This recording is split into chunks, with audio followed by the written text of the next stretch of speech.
Mentor saya ini kan waktu itu lagi iseng mau nyoba bisnis beras organik, ya kan? Jadi saya dikasih analogi tentang beras. Bayangin kalau misalkan beli beras, dapat beras yang jelek. Saat beras yang jelek ini susah dijual ya, pasti mau nggak mau harus jual rugi.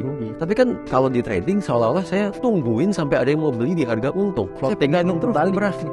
Ya kan? Selamat datang di seri terbaru 10 nasihat terbaik. Kali ini kita akan belajar dengan Pak Tito Hayunanda, di mana beliau telah trading for living sudah lumayan lama dan juga pendiri Traders Family, di mana Traders Family ini adalah konsultan bagi para trader. Beliau sudah trading sejak tahun 2011 dan berhasil membukukan rata-rata 18% per bulan. Jadi ingat, kita harus belajar dari semua orang, kita ambil yang baik, kita hilangkan yang jelek. Ini adalah kumpulan dari beberapa video beliau yang sudah saya rangkum menjadi 10 nasihat yang baik menurut saya untuk Anda. Enjoy.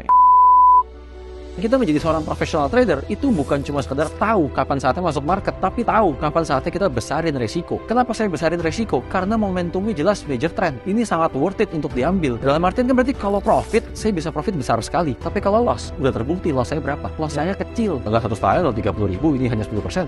Hanya 5% bahkan dari actualnya. Loss saya sangat terukur, sangat kecil. Berbanding dengan potensi profitnya yang sudah pernah terjadi. Setiap kali major trend, sangat worth it jadinya. Jadi seorang trader ya itu intinya, message-nya itu bukannya sembarangan masuk market, bukannya sembarangan besarin resiko, ya kan? Lebih baik gak dapat duit daripada hilang duit. Bahwa mereka tahu kan kapan saatnya masuk market, kapan saatnya besarin resiko. Itu yang membuat mereka jadi orang kaya. Atau kita bisa belajar dari para pemain basket. Saya ngefans sama Michael Jordan. Apa yang menjadikan Michael Jordan seorang profesional? Apa yang menjadi Michael Jordan seorang legendaris, pemain basket legendaris? Karena dia tahu kapan saatnya mengambil resiko. Kalau kita lihat dari sepanjang karir ya, tingkat keberhasilan Michael Jordan dalam mencetak skor itu hanyalah 49%. Kenapa bisa 49%? Kan nggak mungkin dong orang main basket, orang asal terima bola dia shoot. Apa sih yang dilakukan sama Michael Jordan? Apa sih yang dilakukan sama semua pemain basket? Mereka akan mencari best spot, ya kan? Mereka akan cari spot terbaik. Akhirnya mereka punya peluang lebih tinggi untuk mencetak skor. Benar kan? Berarti kan resikonya mereka akan ambil saat momentumnya bagus. Benar kan? Mereka udah ambil resikonya pun momentumnya udah bagus, bisa miss kan? Dan saat Michael Jordan 49%, apakah dikatakan dia bukan profesional? Dia tahu kapan saatnya untuk nge-shoot. Dia tahu kapan saatnya untuk ambil resiko. Begitu juga dengan Kobe Bryant, 44%. Itu yang menjadikan mereka seorang profesional. Itu yang kalian mesti benar-benar pahami dari sekarang juga. Kalau kalian benar-benar mau menjadi seorang trader, tahu kapan saatnya masuk market dan tahu kapan saatnya besarin resiko. Pak, dia udah locking kayak begini, ya kan? Kalau saya bilang udah hit close semua posisinya, buka lembaran baru. Jangan semua metode dicampur adukin. Kalau memang mau masuk karena double bottom, keluarlah dengan metode double bottom. Masuk karena doji, keluarlah dengan doji. Ini yang selama ini kita maksud, the less you know, the better you trade. Jadi benar-benar kita masuk karena double bottom, ya keluarnya di targetnya double bottom dong. Jangan keluarnya karena muncul doji, jangan keluarnya karena muncul engulfing, karena indikatornya mengatakan. Terus apa probabilitasnya di mana jadinya?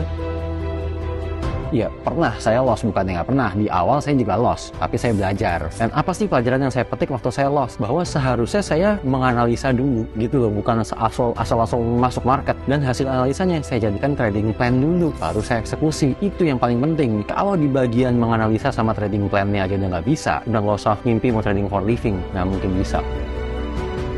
Bagaimana kita bisa memanfaatkan pola yang terjadi di market? Mau itu polanya chart pattern, mau itu polanya candlestick pattern, bagaimana kita memanfaatkan polanya dari market? Itulah metode kita. Otomatis itu bisa dibikin sendiri, dan kalau orang bikin metodenya sendiri, saya yakin orang jauh lebih percaya diri dan jauh lebih nyaman, karena itu metodenya sendiri. Gitu loh. Nggak mungkin kepengaruh sama omongan-omongan orang, asumsi-asumsi, bahkan teori-teori yang sifatnya juga subjektif gitu kan. Contohnya korelasi pair lah. Itu kan teori yang subjektif. Gitu. Bahkan kita juga bukan cuma ngajarin bagaimana menemukan dan bikin metode sendiri nih. Kita juga akan kasih tahu metode-metode kayak apa sih yang nggak bisa di backtest. Otomatis jangan dipakai. Intinya cuma satu. Sekarang dengan kita melakukan backtest, kita tuh jadi benar-benar punya acuan data. Acuan data yang benar-benar menentukan nih langkah kita mesti gimana, cara kita trading mesti gimana. Dan yang bahkan trading itu harus kayak robot. Ya inilah caranya. Jadinya trading kayak robot, kayak kacamata kuda. Karena kan mengacaunya sama data, otomatis emosinya jauh lebih terkontrol. Itulah yang dimaksud orang tradingnya harus jadi robot. Gitu loh.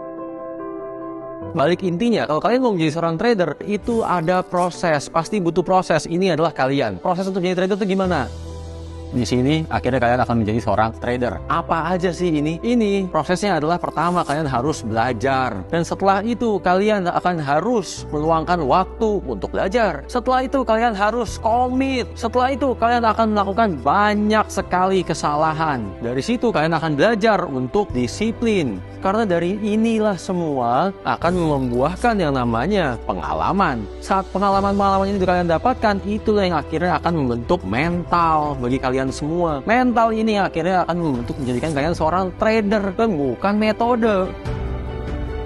Kalau saya ajarin metode ini, apakah yakin kali ini akan benar-benar dipelajarin dan benar-benar sampai kalian menguasai? Apakah setelah mempelajari metode ini kalian yakin kalian akan mulai profit konsisten? Apakah dengan adanya metode ini kalian yakin kalian akan mulai trading for living? Dan kenapa saya tanya begitu? Karena orang-orang tuh pada lucu. Kalau ditanya, trading itu bisnis atau bukan? Jawabannya bisnis. Lalu trading tujuannya mau ngapain? Mau trading for living. Tapi bolak-balik yang ditanya metode. Kesannya tuh kayak trading for living itu berarti harus punya banyak metode. Trading for living itu berarti kerjaannya, kegiatannya itu trading terus. Itu trading for living. Seakan-akan begitu. Kalau itu namanya living for trading.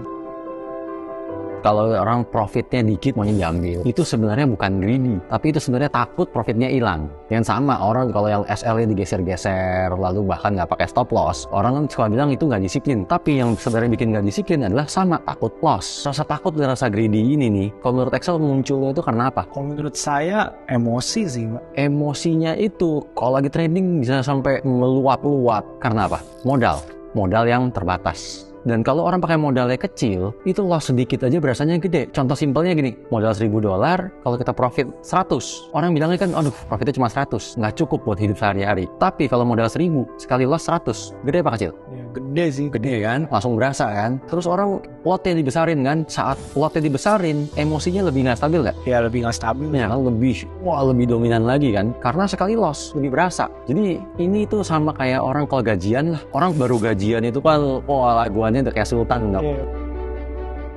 Sekarang kita sama-sama sadarilah bahwa saat kalian melakukan transaksi seperti itu, kalian sudah salah sejak pertama. Sejak pertamanya apa? Kalian nggak pakai stop loss. Berarti sejak awal itu sudah tidak memahami bahwa ini sedang trading. Tidak memahami bahwa ada probabilitas bisa profit, bisa loss. Tidak memahami bahwa ini bisa beresiko. Maunya setiap transaksi itu selalu profit. Dan di saat loss, mereka berusaha mencari solusi. Tapi solusinya dengan menambah transaksi, menambah resiko. Orang-orang seperti itu sebenarnya nggak paham apa itu averaging. Gini, kalau kita masuk solusi, kita harus pastikan bahwa dengan saya mengatakan hal yang barusan, berarti teman-teman kita semuanya sudah menyadari bahwa mereka melakukan kesalahan. Kalau sudah menyadari melakukan kesalahan, berarti solusinya 3 sekarang. Namanya salah, harus ada hukuman dong. Solusi pertama, cut loss sekarang juga. Kalian semua udah salah sejak pertama. Udah nggak usah muluk-muluk maunya profit lagi. Sadarilah, akuilah kesalahannya. Cut loss lah sekarang juga. Begitu loh. Itu nggak mau. Ada solusi kedua. Toleransi loss kalian itu maksimum di berapa persen? Maksimum benar-benar kalau kalian mencapai limitnya, let's say lossnya 50%. Kalau kalian udah sampai loss 50%, baru kalian akan benar-benar mengakui bahwa ini transaksi salah. Saya harus menerima loss yang kali ini. Berarti tetapkanlah maksimum loss mau di mana. Di mana itu akan menjadi pembelajaran yang benar-benar hebat. Solusi ketiga ini agak-agak manis. Karena ini tetap nggak biru. Karena balik lagi, prinsipnya kita sudah menyadari kesalahan kita. Saat kita sudah menyadari kesalahan kita, maka kalau sampai kesalahan ini dimaafkan sedikit aja, harusnya diterima kasih dong. Berarti kalau loss ini bisa diperkecil, harusnya udah berterima kasih dong.